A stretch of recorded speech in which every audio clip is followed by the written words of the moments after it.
There's one thing that can help you when you're driving on slippery ice and snow more than anything else, and that's knowledge, knowing what to do to stay in control. For that potentially life-saving knowledge, we went to Steamboat Springs, Colorado, to the renowned Bridgestone WInter Driving School. We've poured about 40,000 gallons of water on every track, allowed them to freeze. So we push snow on top of them every morning, and typically it gets snowed on a lot out here, but unfortunately you are driving on solid ice. And driving on solid ice is just about as treacherous as you can get. Here, drivers learn how to deal with those situations that can get you in serious trouble.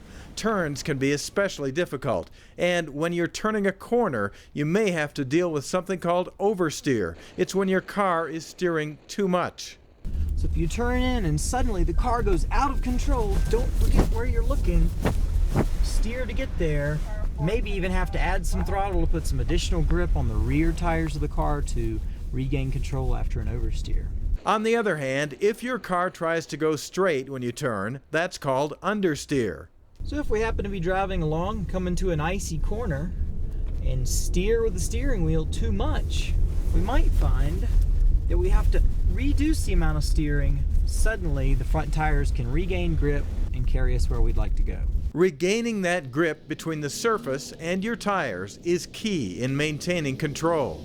You might think that the colder it gets, the more slippery it is. Well, it's not exactly true. When the temperature's at 32 degrees, it's very slippery because the water is still wet.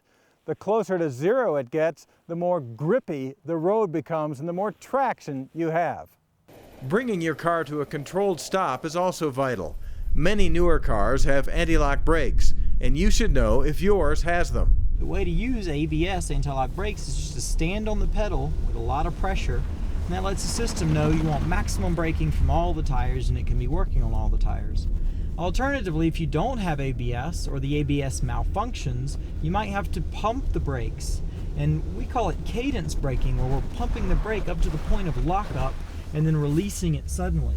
Nearly all vehicles come with all-season tires, okay in snow, but they don't provide the grip winter tires do. Winter tires are made with a different rubber compound that grips better in cold weather and an optimized tread width. I tried an SUV with all-season tires and found it skidded more and didn't stop as surely.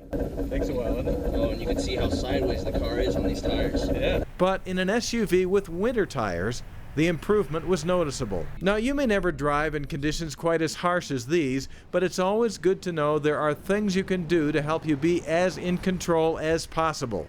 In Steamboat Springs, Colorado, for AutoNetTV, I'm Scott Newell.